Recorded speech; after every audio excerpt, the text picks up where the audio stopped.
Zuba se tenait dans la cuisine fumante. Ses mains brûlaient après des heures de préparation, 4 repas, 4 plats différents, juste pour impressionner un homme et sa mère. La table était pleine, son cœur était plein d'espoir, mais lorsque son mari Mika prit une bouchée, il leva les yeux et dit « Ce n'est pas grave, mais la cuisine de ma mère est meilleure. » Ce jour-là, quelque chose en elle se brisa silencieusement, mais ce qu'elle reconstruisit à partir de ce moment allait bouleverser son monde. Zuba était une femme simple qui avait grandi dans une petite ville tranquille. Ses parents n'avaient pas beaucoup d'argent et elle n'avait jamais eu la chance d'aller dans de grandes écoles ni d'obtenir des diplômes prestigieux, mais Zuba avait un cœur bon et un amour profond. Lorsqu'elle a rencontré Mika, elle a cru trouver le bonheur. Mika était charmant, intelligent et tout ce dont elle avait toujours rêvé. Il l'a fait se sentir spécial et ils se sont rapidement mariés. Zuba était prête à lui donner tout son cœur et à construire une vie ensemble. Elle croyait que l'amour suffisait, mais tout le monde ne partageait pas cet avis.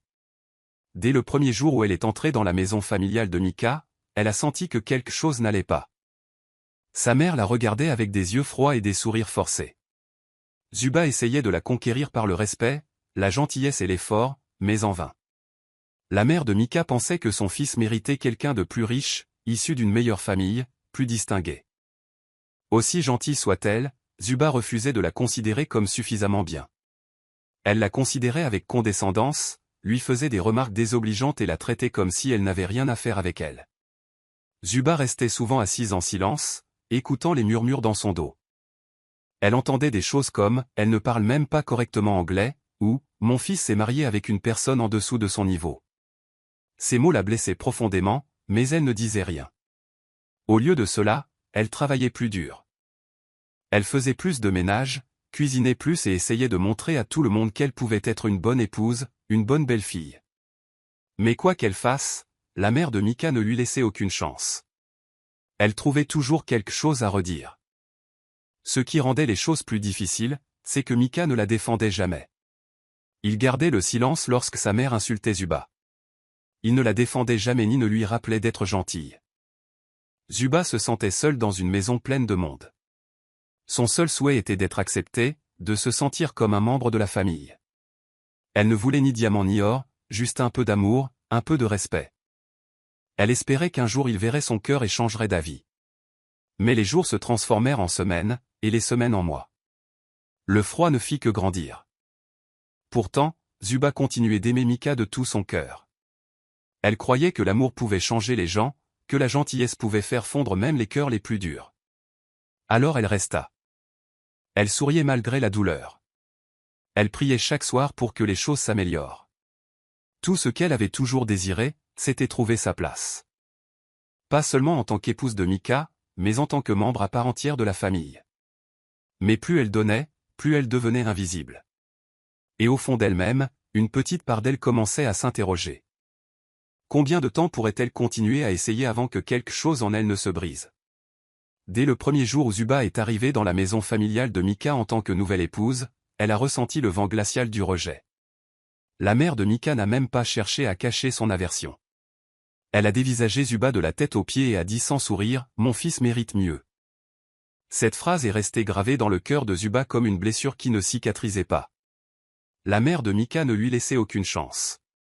Elle critiquait tout, sa façon de s'habiller, sa façon de parler, et même sa famille. « Tu n'as pas l'air d'être quelqu'un d'aussi à sa place », disait-elle souvent en secouant la tête. Zuba s'efforçait de sourire et de rester poli, espérant qu'un jour la femme se montrerait plus compréhensive. Mais la situation n'a fait qu'empirer. Si Zuba portait une robe simple, la mère de Mika dirait « C'est ça, la mode ?» Si Zuba parlait doucement avec son accent du village, la femme levait les yeux au ciel et marmonnait « Tu ne parles pas comme une citadine ?» Rien n'était jamais assez bien. Et le plus dur, c'est que Mika ne disait rien. Il restait silencieux, faisant semblant de ne pas voir sa mère démolir Zuba morceau par morceau. Mais la plus grande insulte survenait lorsque Zuba cuisinait. Elle passait des heures en cuisine, préparant les repas avec soin et amour. Elle voulait faire plaisir à sa famille et montrer qu'elle faisait des efforts. Mais chaque fois qu'elle servait la nourriture, la mère de Mika y goûtait, fronçait les sourcils et disait sèchement « Je ne mange pas de nourriture fade ». Parfois, elle ne touchait même pas l'assiette. Elle la repoussait comme si c'était un déchet. Le cœur de Zuba se serrait, mais elle ne le montrait pas. Elle se contenterait de ranger et de redoubler d'efforts la prochaine fois, même si elle savait à quoi s'attendre. Chaque jour passé dans cette maison lui semblait une épreuve insurmontable. Aussi gentille, polie et serviable soit-elle, la mère de Mika trouvait toujours une excuse pour la rabaisser. Elle se plaignait même aux visiteurs, disant par exemple « J'ai dit à mon fils de ne pas l'épouser, mais il ne m'a pas écouté ». Elle embarrassait Zuba devant les autres, faisait des blagues cruelles et la traitait comme une servante plutôt que comme une belle-fille. Et le plus douloureux, c'était que Mika, l'homme que Zuba aimait de tout son cœur, se contentait de regarder. Il n'avait jamais dit à sa mère d'arrêter, n'avait jamais défendu sa femme. Zuba se battait seul, espérant que l'amour suffirait à changer les choses. Mais à chaque mot prononcé par sa mère, cela devenait évident. Cette maison n'avait jamais été conçue pour qu'elle se sente chez elle. Et au fond de lui, Zuba commença à se demander si l'amour suffisait quand le respect faisait défaut. Zuba en avait assez d'être traitée comme si elle n'avait pas sa place. Elle avait essayé de se taire, d'ignorer les paroles dures de sa belle-mère et espérait que les choses s'amélioreraient avec le temps. Mais rien n'avait changé. Alors un jour, elle prit une décision, elle ferait plus d'efforts. Elle croyait toujours en l'amour. Elle désirait toujours la paix dans son foyer. Elle voulait que son mari lui sourie comme avant. Et plus que tout, elle voulait que sa mère la considère enfin non pas comme une erreur, mais comme une épouse qui faisait de son mieux. C'était l'anniversaire de Mika et Zuba y a vu une occasion idéale. Elle s'est dit, si je peux rendre ce jour spécial, peut-être que les choses changeront. Cette nuit-là, pendant que tout le monde dormait, elle était assise sur son téléphone, cherchant tous les plats préférés de Mika, surtout ceux que sa mère préparait quand il était enfant. Elle a tout noté, étape par étape, pour ne pas commettre la moindre erreur. Elle a regardé des vidéos de cuisine, lu des blogs culinaires et même appelé un vieil ami pour lui demander des conseils. Dès le lever du soleil, elle est entrée dans la cuisine et s'est mise à cuisiner. Toute la maison était silencieuse, mais la cuisine était animée. Zuba ne s'arrêtait pas. Ses mains bougeaient sans arrêt, coupant des oignons, pilant des épices, mélangeant des ingrédients. La chaleur du poêle lui faisait transpirer le visage. Mais elle s'en fichait. Elle avait une mission. Ce n'était pas seulement de la cuisine. C'était son cœur sur un plateau. Elle a préparé 4 repas différents, 4 plats traditionnels complets, chacun préparé avec soin, amour et attention. Il n'y avait aucune aide. Personne ne proposait son aide. Pourtant, elle resta là toute la journée, le dos douloureux, les mains brûlantes, mais l'esprit plein d'espoir. Chaque plat lui rappelait un souvenir que Mika avait partagé. Chaque casserole sur le feu lui donnait l'impression d'être enveloppée de son âme. Le soir venu, la table était pleine. L'odeur des mets délicieux emplissait la maison. Elle avait tout joliment dressé, assiette propre, boisson fraîche, et même une petite fleur au centre de la table. Zuba enfila une robe impeccable, s'essuya les mains et attendit. Son cœur battait fort. Elle avait tout fait comme il fallait.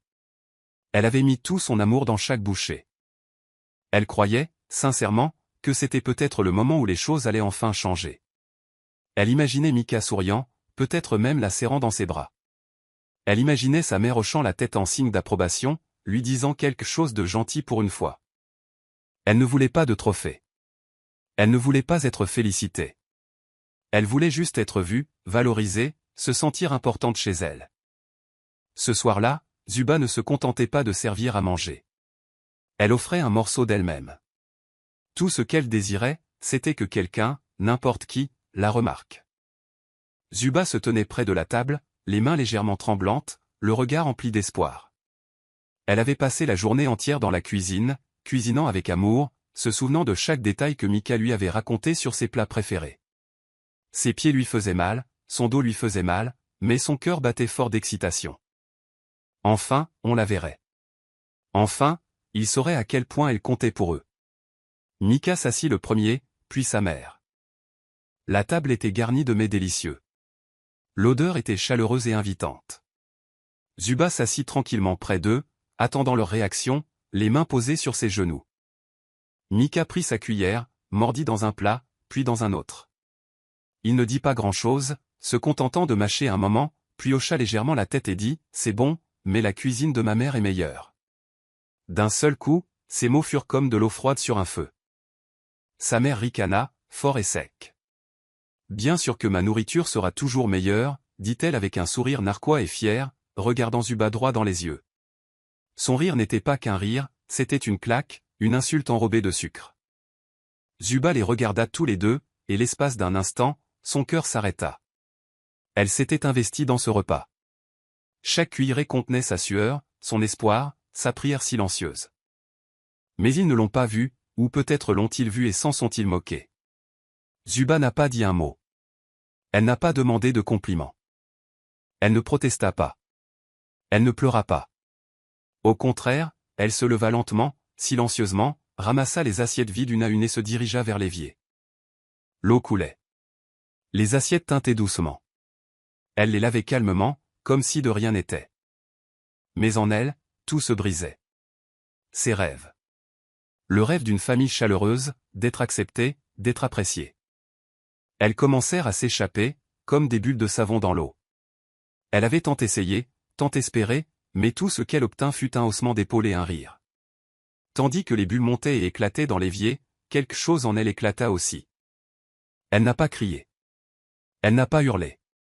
Mais dans ce moment de silence, Zuba a changé. La jeune fille qui autrefois implorait d'être vue, aimée, d'appartenir à un groupe, s'éteignait. Et un nouveau Zuba commençait à émerger. Un Zuba fatigué d'essayer.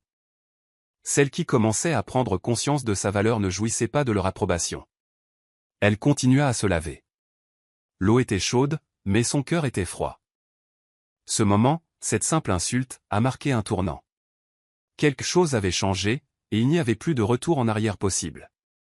Zuba a changé en silence. Elle n'a pas crié, ni combattu. Elle ne s'est pas plainte à Mika, ni supplié sa mère de mieux la traiter. Numéro. Elle a tout simplement arrêté d'essayer. Un matin, elle s'est réveillée et a réalisé quelque chose au fond d'elle-même, elle était fatiguée. Fatiguée de tout donner sans rien recevoir en retour. Fatiguée de toujours marcher sur des œufs, essayant de plaire à des gens qui ne voyaient jamais sa valeur. Alors, elle a décidé de changer. Pas eux, mais elle-même. Elle arrêta de demander à Mika ce qu'il voulait dîner. Elle n'attendait plus à la porte avec ses pantoufles. Elle ne supportait plus les coups et les insultes incessants de sa mère avec un sourire faux. Au lieu de cela, elle commença à se tourner vers elle-même. Pour la première fois depuis longtemps, Zuba commença à penser à elle. Ce qu'elle aimait. Ce dont elle rêvait. Ce qui faisait vibrer son cœur. Elle reprit ses vieux livres. Ce qu'elle appréciait avant son mariage. Elle les lisait le soir, après que tout le monde soit couché. Ses yeux s'illuminaient à chaque page. Elle s'était également inscrite à des cours en ligne gratuits. En secret. Elle n'en parla pas à Mika, car elle savait qu'il s'en ficherait. Mais cela ne l'arrêta pas. Tandis qu'il pensait qu'elle perdait son temps, Zuba apprenait. Grandir. Changer. Elle a également trouvé un petit centre communautaire à proximité où elle a commencé à faire du bénévolat. C'était un endroit simple, rempli d'enfants, de femmes et de personnes âgées qui avaient besoin d'aide et de compagnie. Le premier jour où elle est entrée, quelqu'un lui a dit « Merci d'être venu ». Rien que ces mots, « Merci », lui ont fait pleurer. Elle n'avait pas entendu ça depuis si longtemps. Au centre, les gens la remarquaient. Ils souriaient en la voyant. Ils l'écoutaient parler. Lentement, une lueur revint dans ses yeux. À la maison, Mika remarqua à peine la différence. Il était trop occupé par son travail, son téléphone ou ses plaintes pour des broutilles. Sa mère continuait à faire des commentaires. Mais Zuba ne se laissait plus toucher. Elle n'a pas discuté. Elle a juste souri poliment et s'est éloignée. La même femme qui autrefois s'efforçait tant d'avoir sa place apprenait maintenant à voler de ses propres ailes. Zuba avait tout donné, son temps, son amour, ses rêves. Et elle n'avait reçu en retour que des miettes. De petits moments de gentillesse qui s'évanouissaient vite. Elle avait supplié d'être vue, aimée, acceptée. Mais maintenant, elle ne suppliait plus. Elle s'était choisie, silencieusement, gracieusement, avec une force douce que personne n'avait anticipée. Sa transformation était discrète, mais puissante, et elle ne faisait que commencer. Les semaines passèrent, et Zuba continua de changer, non seulement dans son cœur, mais aussi dans ses actes. Un jour, alors qu'elle aidait au centre communautaire, elle a préparé un grand pot de son riz jollof spécial. Tout le monde a adoré. Une dame lui a dit, Zuba, tu devrais vendre ça. Au début, Zuba a ri. Mais plus tard dans la soirée, alors qu'elle était assise tranquillement avec son carnet, une idée a germé. Elle a contacté sa vieille amie, Esha, quelqu'un qui avait toujours cru en elle. Ensemble, ils ont commencé à cuisiner le week-end, de petits repas au début, pour les voisins, les amis et les gens du centre communautaire. Ils n'avaient pas grand-chose, juste un réchaud, des casseroles empruntées et beaucoup d'espoir. Mais le goût, oh, c'était magique. Chaque plat était imprégné du cœur de Zuba. Petit à petit, les clients ont commencé à revenir et à en redemander. Certains ont même passé commande pour des anniversaires, des mariages et des fêtes de bureau. Zuba travaillait dur, mais elle n'était plus fatiguée comme avant. Cette fois, c'était différent. Elle faisait quelque chose pour elle, quelque chose qu'elle aimait. Elle se levait tôt, nouait son écharpe, enfilait son tablier et fredonnait en cuisinant. Il y avait de la joie dans ses pas, de la fierté dans ses yeux. Elle n'était pas seulement en cuisine. Elle construisait quelque chose de personnel. Son ami Esha l'aidait à publier le repas en ligne, des photos, de courtes vidéos et des légendes amusantes. Un jour, Esha a mis en ligne une vidéo des coulisses de Zuba cuisinant avec amour, souriant, ajoutant des épices et dressant les assiettes avec soin. Elle l'a intitulée « La chef cachée qui mérite une étoile Michelin ». La vidéo est devenue virale en quelques jours. Les internautes l'ont partagée, commentée et louée pour son talent. Les commandes doublèrent, puis triplèrent. Pourtant, à la maison, Mika ne remarqua pas grand-chose. Il ne demanda pas où était passée Zuba ni pourquoi elle semblait plus heureuse. Il était trop occupé à naviguer sur son téléphone, perdu dans son monde. Jusqu'au jour où quelqu'un l'a tagué dans une vidéo virale avec son nom dans les commentaires. Curieux, il a cliqué sur le lien. Elle était là, Zuba, dans la cuisine, souriante, confiante, gracieuse. Le monde la célébrait, l'applaudissait, la qualifiait de star. Pour la première fois, Mika la regardait comme s'il la revoyait. Mais Zuba ne regardait pas en arrière. Elle se concentrait désormais sur ses rêves. Celle qui autrefois implorait l'amour recevait désormais les applaudissements d'inconnus. La même nourriture que sa mère trouvait autrefois fade faisait maintenant pleurer de joie. Zuba était passé des larmes silencieuses en cuisine à la fierté de sa propre lumière. Et ce n'était que le début.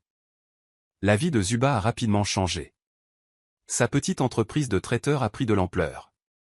De plus en plus de personnes voulaient goûter à sa cuisine. Les commandes arrivaient tous les jours, et elle était toujours occupée à cuisiner, planifier et livrer. Elle n'était plus seulement une épouse en cuisine. Elle était désormais une patronne. Son nom figurait sur des prospectus, ses plats étaient dans les foyers et son sourire était sur les écrans.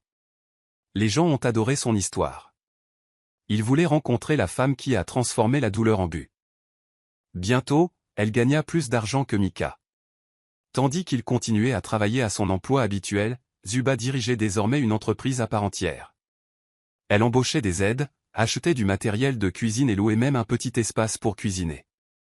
Ses week-ends étaient complets. Certains clients devaient même attendre des semaines avant de pouvoir déguster ses plats. Ses saveurs, sa gentillesse et son histoire touchaient le cœur des gens. Un jour, elle a reçu une invitation pour une émission matinale. Au début, elle était nerveuse. Moi? À la télé, a-t-elle demandé. Mais son ami Esha lui a répondu, oui, Zuba, les gens ont besoin d'entendre ton histoire. Elle a donc revêtu sa plus belle robe, s'est coiffée et est entrée dans le studio la tête haute. L'animateur l'a accueillie chaleureusement. Ils ont parlé de son parcours, de sa cuisine et de son courage. Puis, l'animatrice a pris une cuillerée de riz jollof de Zuba, a fermé les yeux et a souri. Votre nourriture a le goût de l'amour, a-t-elle dit. Zuba resta figé une seconde. Cette phrase lui rappela un souvenir. Mika, assise à leur table, goûtait son repas, haussa les épaules et dit, c'est bon, mais la cuisine de ma mère est meilleure. Ce moment lui avait autrefois brisé le cœur. Mais maintenant, à la télévision nationale, quelqu'un vantait sa cuisine comme si elle valait de l'or. Zuba sourit doucement, non par fierté, mais avec une force profonde. Elle avait parcouru un long chemin, depuis qu'on lui disait qu'elle n'était pas à la hauteur jusqu'à être célébrée par des inconnus. Elle ne disait pas grand-chose, juste un merci discret. Mais au fond d'elle, un feu d'artifice éclatait. Plus tard dans la soirée, Mika a vu l'interview à la télévision. Assis en silence, il regardait sa femme parler avec grâce et assurance, la même femme qu'il ignorait autrefois, celle qui autrefois implorait son approbation. Maintenant, le monde entier l'applaudissait. Zuba n'avait plus besoin de ses applaudissements, elle avait les siens. La situation s'était inversée, non pas par un bruit assourdissant, mais par une puissance silencieuse. Et Mika, il réalisa qu'il n'était plus le centre de son monde. Zuba était devenu son propre fils. Par un après-midi tranquille, Zuba était à son bureau, vérifiant les commandes et planifiant les livraisons. Les affaires marchaient bien et elle ressentait enfin la paix intérieure. Soudain, la porte s'ouvrit. Elle leva les yeux et la vit. La mère de Mika. La même femme qui la faisait autrefois se sentir petite, qui trouvait sa nourriture fade, qui riait de ses rêves. Zuba se figea une seconde, surprise. Elle ne l'attendait pas ici. La mère de Mika ne souriait pas beaucoup, mais elle regardait autour d'elle, visiblement impressionnée par la propreté et le professionnalisme de tout. « Tout le monde parle de ta cuisine », dit-elle lentement, comme si les mots étaient difficiles à prononcer. Je me demandais si je pouvais essayer. Zuba marqua une pause, puis hocha poliment la tête. Elle alla dans la cuisine et prépara soigneusement une assiette, pas n'importe laquelle. Elle prépara le même plat que la mère de Mika avait autrefois insulté, celui qu'elle jugeait insipide, celui qui faisait pleurer Zuba intérieurement. Mais aujourd'hui, Zuba ne l'a pas cuisiné avec peur ou douleur. Elle l'a cuisiné avec calme, confiance et grâce. Elle a délicatement déposé le plat devant la femme qui lui avait autrefois brisé le cœur. La mère de Mika ne répondit pas. Elle prit la cuillère et prit une bouchée. Puis une autre, puis une autre. La pièce était silencieuse, à l'exception du léger bruit des repas. Personne ne la bousculait. Zuba se tenait là, observant, attendant. Au bout de quelques minutes, la mère de Mika posa sa cuillère. Elle regarda Zuba, le regard plus doux que d'habitude. Puis elle se pencha et murmura quelque chose que Zuba pensait ne jamais entendre. « C'est mieux que le mien. » Cette phrase était lourde. Elle portait des années de jugement, de fierté et de silence. Mais il y avait aussi une pointe de respect, une petite étincelle d'excuse, cachée en seulement 5 mots. Zuba n'a pas pleuré. Elle n'a pas crié. Elle hocha simplement la tête et dit merci. En elle, une tempête s'apaisait. Elle avait passé des années à courir après l'amour et l'approbation de cette femme. Elle avait travaillé si dur pour appartenir, pour être vue, pour être à la hauteur. Et maintenant, la même belle-mère était là, assise dans son bureau, mangeant son repas, demandant à goûter ce dont elle se moquait autrefois. Ce n'était pas une vengeance. Ce n'était pas une victoire dont on pouvait se vanter. C'était juste une preuve. La preuve que Zuba avait grandi, qu'elle s'était épanouie, qu'elle n'avait plus besoin de leur approbation pour se sentir digne. Zuba l'accompagna gentiment. La mère de Mika ne dit pas grand-chose d'autre. Mais en partant, elle se retourna et lança un dernier regard à Zuba, un regard qui signifiait « Je te vois maintenant ». Et pour Zuba, cela suffisait. Un soir, alors qu'elle fermait son bureau, elle entendit frapper à la porte. C'était Mika. Il se tenait là, l'air nerveux, tenant un gros bouquet de fleurs. Son visage exprimait le regret. Pour la première fois, il n'était ni fier ni distant. Il était perdu. Il s'est approché et a dit « Zuba, je suis désolé. J'avais tort. J'aurais dû te soutenir. J'aurais dû t'aimer davantage. Je suis fier de toi maintenant. » Sa voix tremblait. Il essaya de sourire, espérant qu'elle lui pardonnerait, comme elle le faisait toujours par le passé. Mais Zuba ne se précipita pas dans ses bras. Elle ne pleura pas. Elle ne s'excita pas comme l'aurait fait l'ancien Zuba. Elle le regarda simplement calmement, comme quelqu'un qui en avait trop vu, trop appris, trop mûri. Elle lui prit délicatement les fleurs, les déposa sur une table proche et dit d'une voix ferme, « Tu aimais la cuisine de ta mère plus que le cœur de ta femme. » Ces mots étaient doux, mais ils percutèrent plus fort qu'un cri. Mika cligna des yeux, ne sachant que dire. Zuba fouilla dans son sac et en sortit une enveloppe marron. Elle la lui tendit sans sourire. Mika l'ouvrit, et son visage pâlit. Les papiers du divorce. Elle le regarda dans les yeux et dit, « Tu peux manger sa nourriture pour toujours. Je nourrirai le monde. » Ses paroles étaient fortes, sans amertume. Elle ne cherchait pas à le blesser. Elle en avait simplement assez de vivre une vie modeste pour plaire à des gens qui ne l'appréciaient pas. Mika essaya de parler, de s'expliquer, mais Zuba s'était déjà détournée et retournée dans son bureau où ses rêves l'attendaient. Elle ne se retourna pas. Elle n'avait plus besoin de son approbation. Elle n'avait pas besoin de ses excuses non plus. L'homme qui avait autrefois pris son amour pour acquis se retrouvait désormais seul, tenant des fleurs trop tardives, des regrets trop lourds et des souvenirs qui ne pouvaient plus rien réparer. Tandis que Zuba avançait vers sa nouvelle vie, Mika restait figé dans le passé qu'il avait détruit de ses propres mains. Et le monde entier, attendait Zuba, prête à goûter à son amour, prête à célébrer celle qui s'était enfin choisie elle-même avant tout. Le nom de Zuba était désormais partout, à la télévision, dans les magazines et sur les réseaux sociaux, mais elle ne laissait pas la célébrité lui monter à la tête. Elle se souvenait de son passé, de chaque moment douloureux, de chaque insulte, de chaque larme ravalée. Au lieu de s'accrocher à cette douleur, elle la transformait en force. Elle voulait aider celles qui avaient ressenti la même chose, des femmes à qui on disait qu'elles n'étaient pas à la hauteur, qui étaient toujours derrière la porte de la cuisine, invisibles et ignorées. Elle a donc ouvert une petite école de cuisine, mais pas n'importe quelle école, c'était un lieu pour les femmes sans soutien, sans argent et sans personne pour croire en elles. Elle l'a appelée « 4 assiettes ».